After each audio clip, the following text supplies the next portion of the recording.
ఆరే రుచులని అనుకున్నానే నిన్నటి వరకు ఏడో రుచినే కనుగొన్నానే నీ ప్రేమతో രുചികളാണെന്ന് ഞാൻ കണ്ടു ഇന്നലെ വരയിൽ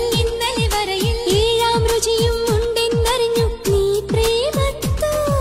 నిన్నటి దాకా నాలుగు దిక్కులు ఈ లోకంలో ഇന്നു മുതൽ నువ్వే దిక్కు ఎల్లోగത്തിൽ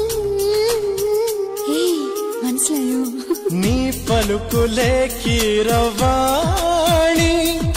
నా పెదవితో తాళమేయని